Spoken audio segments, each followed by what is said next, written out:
Hello, savez-vous ce qu'est un vision board? En quoi cela peut-il vous aider à réaliser vos objectifs, mais également en quoi cela peut-il être une activité bien-être et temps pour soi?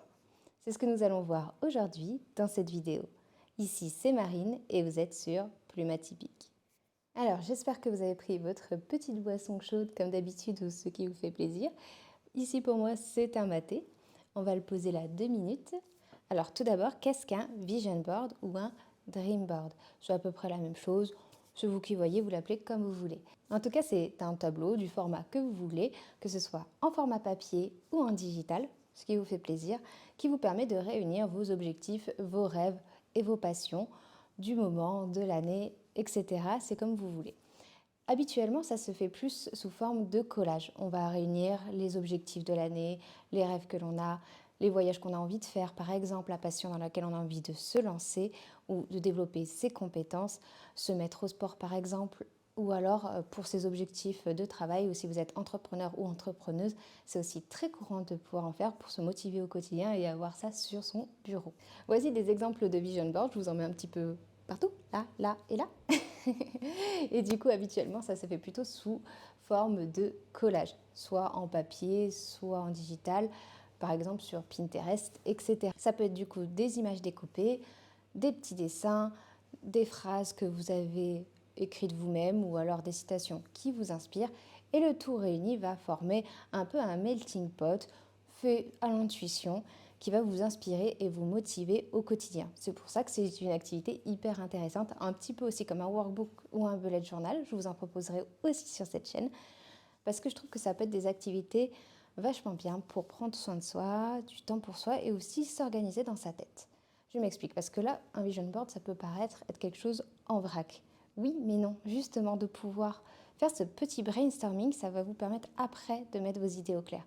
C'est comme lorsqu'on justement on commence un projet et qu'on fait tout un brainstorming et qu'on lâche tous les mots qui nous viennent dans la tête, les images qui nous viennent dans la tête, et bien c'est exactement le but d'un vision board. Alors si comme moi vous avez plein de passion et que vous avez du mal à diviser votre temps entre toutes ces aspirations et toutes les activités que vous avez envie de faire, justement ça peut être une activité vraiment bien parce que vous allez prendre le temps d'organiser les choses dans votre tête et le fait de les mettre sur papier ou sur votre tablette, ça va vous aider à prioriser peut-être les choses. Moi en tout cas, ça m'a beaucoup aidé cette année, j'en avais vraiment besoin. Donc je vais vous proposer d'en faire un avec moi. Je vais vous proposer un vision board un peu différent de ce qu'on voit habituellement. Habituellement, on voit plutôt des collages, comme j'ai pu vous montrer. Je vous propose de le faire en même temps. Ça peut être un petit moment de détente. Prenez une petite boisson chaude ou autre et passons un petit moment en détente ensemble.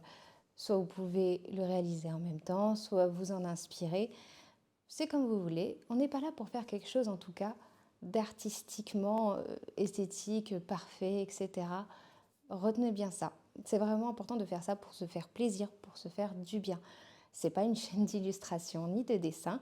Alors si vous avez envie, vous pouvez faire quelque chose de vraiment très esthétique avec une très bonne performance artistique, mais en tout cas, c'est pas le but premier. Là, c'est comme vous le sentez. Moi, vous allez voir, mes petits dessins sont très simples. Ce qui compte, c'est de se faire plaisir et de se laisser guider par ses intuitions et ses émotions. C'est vraiment ce qui va nous faire du bien et nous aider. Alors on peut se mettre à dessiner en même temps. Après, si vous n'êtes pas du tout dessin, vous n'aimez pas ça, je vous propose sinon de faire des collages. Donc en même temps, vous pouvez aller, je ne sais pas, chercher des magazines ou aller sur Pinterest, rechercher des images qui vous intéressent et qui vous inspirent surtout. Alors je vous propose qu'on se rejoigne pour dessiner, colorier, coller. Prenez ce qui vous inspire et surtout ce qui vous fait plaisir. Moi j'ai envie de faire un petit peu d'aquarelle, ça fait très longtemps que j'en ai pas fait. Alors soyez indulgents sur le résultat, mais en tout cas moi c'est une activité qui me détend beaucoup et que je vous conseille d'essayer. Donc prenez vraiment ce qui vous inspire et pas ce à quoi vous pensez être doué, etc. Ou ne vous limitez pas aux compétences artistiques, par exemple en vous disant oui mais voilà je ne sais pas faire d'aquarelle, c'est trop compliqué. C'est pas grave, c'est pour vous faire plaisir. Prenez ce qui vous fait plaisir, des feutres, des crayons, de l'aquarelle ou alors du découpage. On est là pour passer un bon moment ensemble. On se retrouve avec notre vision board, un petit peu de matériel et un petit thé. Ici est plutôt un petit maté. Et donc on va pouvoir commencer. Alors j'ai commencé au crayon pour pas que la vidéo dure 3 heures. Alors c'est parti, on va ancrer et puis après on va passer un petit peu d'aquarelle. De mon côté, j'ai écrit Vision Board 2024, rêves et projets, mais vous pouvez le réaliser n'importe quand. Ce n'est pas obligé d'être quelque chose de début d'année. Moi, j'en avais besoin ce début d'année, j'en ai ressenti le besoin et peut-être que vous aussi. Je vous propose de choisir trois ou quatre pôles qui vont pouvoir graviter autour de votre titre Vision Board. Moi, j'ai choisi de mettre prendre soin de soi et de son bien-être, créer et transmettre, design et archi, amour et voyage. Oui, j'ai séparé design et archi de créer et transmettre, je vais vous expliquer. En tout cas, choisissez ce qui vous correspond à vous. Peut-être qu'il y a des choses là-dedans qui vont pouvoir vous inspirer. Par exemple, prendre soin de soi, de son bien-être. Ça va concerner beaucoup de monde. Donc dedans, dans prendre soin de soi, de son bien-être, j'ai mis tout ce qui va être méditation, routine matinale et sport. Pour créer et transmettre, ça va être tout ce que j'aime créer, mais que j'aime aussi partager. Donc on va avoir tout ce qui va être autour de YouTube, des réseaux sociaux, du podcast et l'écriture. L'écriture, pourquoi? Parce que plus tard, j'aimerais bien tenter de faire publier un livre. Donc, je l'ai réuni aussi avec ça et puis ça fait partie de ces pôles qui sont de la création, mais qui pour l'instant ne sont pas une source de revenus. C'est aussi pour ça du coup que j'ai mis design et archi de l'autre côté à part, parce qu'à la base, je suis architecte et aussi diplômée en design d'espace. Et actuellement, je travaillais avant en tant que salariée dans l'architecture, pour ceux qui me rejoignent maintenant, et je me suis posé la question de me lancer à mon compte dans le design d'intérieur. Mais étant donné tout ce que je suis en train de développer en ce moment aussi à côté avec YouTube, le podcast, l'écriture, je pense me rediriger vers un emploi salarié, mais dans le design d'intérieur plutôt. Voilà, parce que c'est aussi une branche qui m'intéresse et dans laquelle je suis formée. Donc, je vais explorer ça cette année et c'était important de le mettre parce que ça fait partie de cette recherche, cette exploration de moi-même et de la place que je veux accorder à ce pôle dans ma vie, à côté de tout ce qui va être mes passions créatives qui pour l'instant ne sont pas du coup des sources de revenus, mais que j'adore et que j'espère développer de plus en plus et pourquoi pas à un moment en faire aussi une source de revenus. Un petit peu dans le sens de l'ikigai. Je ne sais pas si vous avez écouté mon podcast à ce sujet d'infusion et réflexion, sinon je vous le recommande. La méthode ikigai est là pour essayer de trouver sa mission de vie. Enfin là, je vulgarise vraiment très rapidement. Écoutez le podcast, j'en parle beaucoup mieux dedans. Et bref, je suis toujours moi-même à la recherche de ma mission de vie et cette année, je compte bien la trouver. Donc c'est aussi pour ça que je réalise ce vision board pour m'inspirer, me motiver et peut-être y voir un peu plus clair.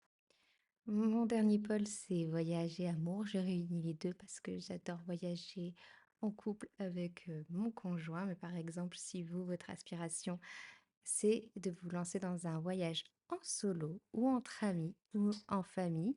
Vous pouvez aussi l'ajouter. En tout cas, moi, je trouvais que les deux allaient bien ensemble. Et pour lier le tout, j'ai choisi un thème magique, mystique, que je trouve esthétiquement très joli. En tout cas, moi, c'est des thèmes que j'apprécie beaucoup esthétiquement parlant. Donc, c'est pour ça que j'ai fait ces petites étoiles, lunes, etc. Pour relier tous mes pôles importants. Alors, je ne sais pas si au final ça se verra trop, si ça ressort pour vous. Bon, en tout cas, ça fait un lien et je trouve ça sympa.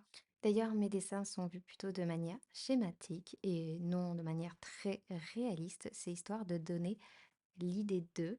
N'a pas besoin de faire des dessins très compliqués. Bon, est-on d'accord pour dire que la bougie en dessous du casque ressemble plutôt à un gâteau d'anniversaire? Bon, c'est pas grave, on verra ça au moment où on va colorier le tout.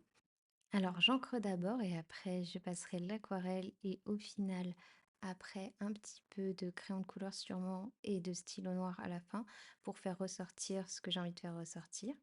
Mais en tout cas, je préfère d'abord ancrer, comme ça j'y vois plus clair, on gomme un coup et après je vais pouvoir peindre parce que si on peint dessus avec l'aquarelle, en tout cas si vous utilisez de l'aquarelle vous aussi, le crayon va rester en dessous, il va. Ah, et vous voyez que de ce côté-là, j'ai écrit Itch. Je sais pas du tout si je le prononce bien. Désolée pour les personnes d'origine danoise ou norvégienne. En tout cas, c'est un concept danois et norvégien qui fait référence à un sentiment de bien-être une humeur joyeuse et une atmosphère intime et chaleureuse. Et souvent, c'est relié un petit peu au côté cosy à la maison, lecture avec une boisson chaude devant la cheminée, sous un petit plaid. Et j'avais envie de représenter cette ambiance chaleureuse entre le design et l'archi, parce qu'à la base, moi, si j'ai fait ces études d'architecture et de design d'espace, c'est pour créer des endroits où les gens se sentent bien. Et puis, c'est aussi quelque chose que j'ai envie de retrouver chez moi, de créer petit à petit l'ambiance qui me correspond, puis au fil de mes humeurs, au fil des périodes. C'est important de réadapter sa déco et la disposition des choses un petit peu de manière, feng shui, mais façon de parler. Et je l'ai mis dans un petit chalet parce que pour moi, ce concept va très bien aussi avec l'ambiance de montagne. Je vis en Haute-Savoie et avec mon conjoint, on essaie de se remettre au ski. Donc c'est aussi pour ça que je l'ai relié avec tout ce qui est découverte, voyage, etc. et amour. Donc moi, je le mets avec, même si c'est pas du voyage, parce qu'on va pas très loin pour ça. Mais voilà, j'ai mis des petits skis, des petits bâtons de ski plus ou moins bien faits, hein. C'est là pour représenter. Et les petits sapins, c'est pas des cornets de glace, hein, c'est des petits sapins avec de la neige. Oui, je sais, ils sont spéciaux, mais voilà. Ils sont ce qu'ils sont et ils sont très mignons. N'hésitez pas à me dire dans les commentaires ce que vous avez mis dans votre vision board, quels sont vos rêves et vos projets du moment. Ah aussi, moi j'ai mis un petit van là-haut parce que c'est un de mes rêves depuis très longtemps et avec mon chéri aussi de voyager en van. Enfin d'abord en location comme ça pour tester. Donc voilà, le petit van, oui, les véhicules, ça n'a jamais été mon truc, jamais. Donc oui, c'est un van en haut à gauche. Plissez les yeux, vous le verrez. Voilà, on arrive à la fin. On va pouvoir passer à l'aquarelle après avoir gommé. Alors moi, je vais utiliser un pinceau pour l'aquarelle qui se remplit d'eau. C'est assez pratique si vous connaissez pas, ça permet de facilement peindre à l'extérieur à l'aquarelle et puis même à l'intérieur, comme ça il n'y a pas besoin d'aller nettoyer l'eau tout le temps. C'est très pratique, moi j'aime beaucoup ce système et puis après la plume se nettoie facilement. Donc ici on va commencer par une première couleur, du jaune assez clair et on va faire tout ce qui est possible en jaune. Enfin, après, on pourra peut-être changer d'avis et compléter après. J'utilise aussi une feuille, comme vous pouvez le voir à côté, pour tester ma couleur, diluer et mélanger. C'est bien d'avoir ça à côté. Alors, je ne suis pas une pro de l'aquarelle, ça fait très longtemps que j'en ai pas fait. Donc, mes conseils ne sont sûrement pas les meilleurs pour l'aquarelle, mais je vais m'y remettre petit à petit. J'adore cette activité. J'ai toujours préféré l'aquarelle aux autres peintures, en tout cas depuis longtemps. Et c'est quelque chose qui me détend vraiment énormément. Je vous conseille d'essayer. Alors là, j'ai essayé de répartir équitablement les couleurs dans chaque pôle. Mais après, si vous préférez, vous pouvez prendre par exemple un thème, une couleur ou faire des camailleux. Moi, c'est sûr que je suis partie sur quelque chose d'assez coloré. Puis bah, c'est ce qui m'est venu en fait à l'instinct. Et je vous conseille de suivre votre instinct pour cette activité, de suivre votre intuition, vos émotions qui vont vous guider vers ce dont vous avez besoin à ce moment-là. Et sûrement que finalement, ça ne donnera pas exactement ce à quoi vous avez pensé au départ. Et c'est pas grave, justement, on exprime énormément de choses par les activités artistiques et créatives au sens large. C'est pour ça qu'il existe d'ailleurs l'art-thérapie. Ça permet de libérer beaucoup d'émotions, de penser, de se décharger, mais aussi ça permet d'entrer dans une sorte d'état méditatif. Par exemple, si vous avez du mal à faire de la méditation personnellement, j'ai envie de m'y remettre, mais il y a des périodes où j'ai vraiment beaucoup de mal. Mais je sais que ça fait quand même beaucoup de bien sur plein d'aspects, sur la détente, sur la concentration, la relaxation, etc. J'ai vraiment envie de m'y remettre, mais des fois, c'est compliqué, j'ai beaucoup de pensées parasites, j'ai mon esprit qui part dans tous les sens. Alors, pour l'instant, en ce moment, je fais plutôt des exercices de respiration mais je retrouve un petit peu cette sensation de méditation dans les activités créatives comme le dessin et la peinture. Je ne sais pas si ça vous fait pareil. N'hésitez pas à témoigner aussi de votre expérience en commentaire et racontez-moi ce que vous mettez dans votre vision board. Je suis ultra curieuse. Comment vous l'avez fait, ce que vous avez ajouté, les couleurs utilisées, etc. Puis si vous avez des petits conseils créatifs à vous, n'hésitez pas à les partager avec les autres dans l'espace commentaire. Je serais ravie de les lire. De mon côté, je suis partie sur des couleurs complémentaires et puis, hop, la petite règle, la plante, etc. Des petites bulles ou des petites bulles vertes et puis nos fameux sapins. Et en vous parlant justement de vous laisser guider par votre instinct, à la base, je voulais quelque chose qui reste dans les mêmes tons. Et puis finalement, on a vraiment un arc-en-ciel qui part dans tous les sens. C'est complètement un autre état d'esprit, c'est peut-être moins esthétique, entre guillemets, c'est un peu plus enfantin, mais c'est très fun et je pense que justement, ça peut égayer mon bureau et puis me donner le sourire au moment où je doute un petit peu de le regarder et de repartir droit sur mes objectifs et mes rêves à développer. C'est important de garder des rêves, c'est des objectifs, des rêves, des projets. Tout ne sera peut-être pas réalisé cette année. Ce n'est pas grave, c'est juste pour s'inspirer au quotidien. La vie est faite de plein d'étapes qu'on ne voit pas forcément venir. En tout cas, moi, je vois cette activité comme une activité un petit peu poétique. On laisse aller sa créativité et puis aussi son esprit. Et maintenant, j'enchaîne sur les crayons de couleur. Ça va me permettre d'accentuer les dégradés et ainsi de faire ressortir mes couleurs, de donner un peu plus de peps. Si vous n'avez jamais associé crayon de couleur et aquarelle, je vous le conseille. D'abord à l'aquarelle et puis après le crayon de couleur et puis après on peut peut-être redonner une couche. Je l'ai fait quelques fois. En tout cas, je trouve que cette association fonctionne vraiment bien ensemble. Dites-moi aussi, vous, si vous avez d'autres associations comme ça entre deux médiums qui vous plaisent particulièrement et que vous recommandez.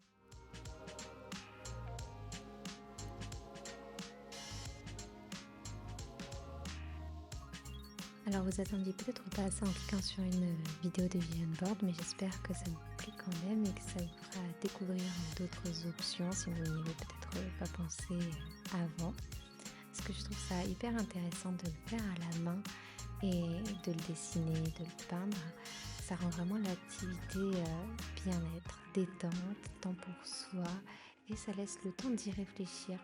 Parce que quand on le fait de manière digitale, je trouve qu'on va plus de prendre des jolies images sur Pinterest, ok, ça peut être vraiment très inspirant. Mais en le faisant à la main, on a vraiment le temps de réfléchir et de laisser divaguer ses pensées en même temps que l'on crayonne. Et ça, c'est super chouette. Alors après, je suis venue mettre en valeur encore certaines choses avec du stylo noir que j'ai repassé par-dessus la peinture et le crayon pour vraiment remettre en valeur certains mots et puis aussi des dessins. Ça permet de pouvoir appuyer et d'avoir des images qui ressortent mieux globalement. Mais tout n'est pas repassé. Justement, ça va être que certaines touches pour pouvoir donner cette profondeur au dessin. Mais cette vision est justement très personnelle, c'est à vous de voir ce que vous avez envie de mettre en valeur. Vision board, je suis vraiment revenue le repasser avec un feutre pour vraiment le mettre en valeur. Bon, en tout cas, on arrive bientôt à la fin de ce vision board. Dites-moi ce que vous en pensez, je suis curieuse. Et puis dites-moi si vous l'avez fait en même temps, si vous avez apprécié réaliser cette activité, si cette vidéo vous a plu et vous inspire. Et puis n'hésitez pas à y revenir peut-être quelques heures ou le lendemain après. On le voit d'une autre manière. Moi, à la fin, je le trouvais un peu fade sous cette lumière. Et puis, j'étais pas si satisfaite que ça. Puis de le revoir le lendemain à la lumière du jour et puis à tête reposée, je l'ai trouvé beaucoup plus sympa finalement. Alors certes, il a ce côté assez enfantin dans le dessin et tout, mais justement, il est fun et coloré, il a du peps quelque part. Et puis, bon, vous le verrez sous une autre lumière au moment de la conclusion, mais voilà le mien. Et voilà qui est terminé. J'ai hâte aussi de voir vos résultats, ça doit être très différent, c'est ça qui est chouette. Donc n'hésitez pas à me taguer sur vos vision boards sur les réseaux sociaux ou à me les envoyer en message privé. J'ai vraiment hâte de voir vos réalisations. On se retrouve bientôt pour de nouvelles vidéos autour du bien-être, de la créativité et des parcours atypiques. Alors n'hésite pas à t'abonner pour voir la suite. Je pense en tout cas pour la suite créer des vidéos, bullets journaux et workbook. Alors n'hésite pas à me dire si ça te ferait plaisir. Ce seraient des petits carnets que l'on se crée à la main et il y aura des updates chaque mois pour vous montrer comment je m'organise, peut-être vous inspirer pour créer votre carnet qui pourra vous aider au quotidien pour vous organiser et vous motiver. Parce que si vous êtes comme moi et que vous avez tendance à vous disperser dans plein de projets, de passions à la fois et que vous avez du mal à donner de la tête, alors neuroatypie, TDAH ou pas, parce que ça peut concerner plein de personnes différentes. En tout cas, moi, j'ai vraiment du mal à me focus sur un projet à la fois. D'ailleurs, je n'aime pas ça, je n'aime pas choisir une seule chose à la fois. J'ai envie d'avoir plusieurs pôles dans ma vie, c'est très important, sinon je m'ennuie. Mais du coup, j'ai vraiment du mal à m'organiser et à prioriser. Du coup, je recherche souvent à noter plein de choses dans des petits carnets, à m'organiser soit sur des applications, soit avec des petits workbooks. Sauf que à chaque fois, j'ai acheté des choses toutes faites ou j'ai déjà fait aussi mes bullet journaux, mais à cette époque-là, j'avais très peu de temps, j'étais étudiante et du coup, je n'ai pas vraiment réussi à trouver mon équilibre. Alors qu'à cela ne tienne, j'ai décidé de créer mes propres workbooks à la main qui réunissent tout ce dont j'ai besoin. Et peut-être que ça vous inspirera parce que je pense que dans les activités créatives, on peut trouver beaucoup de bien-être et de développement personnel. On prend le temps d'une activité pour soi, puis le fait d'être créatif, de dessiner, de faire des collages, d'écrire, ça permet aussi d'expier, de transmettre des choses via les émotions, via les sensations, via l'intuition. Dans ces activités créatives, on laisse l'intuition et les émotions nous guider. Et ça fait beaucoup de bien. Moi, ce sont des activités qui m'ont beaucoup manqué dès que je les ai laissées un peu plus de côté par manque de temps. Alors, c'est reparti, on va ressortir toutes mes petites affaires du temps des études d'art appliqué et d'architecture. Et puis, on va s'y mettre ensemble. En tout cas, j'espère que cette vidéo t'aura plu et t'apportera de l'inspiration pour ton vision board. Et puis, je t'envoie plein de bonnes ondes pour tes projets et passions en cours. En attendant la prochaine vidéo, retrouve-moi au quotidien sur mes réseaux sociaux, TikTok, Facebook, Threads et Instagram. Des bisous et à bientôt. Prends soin de toi.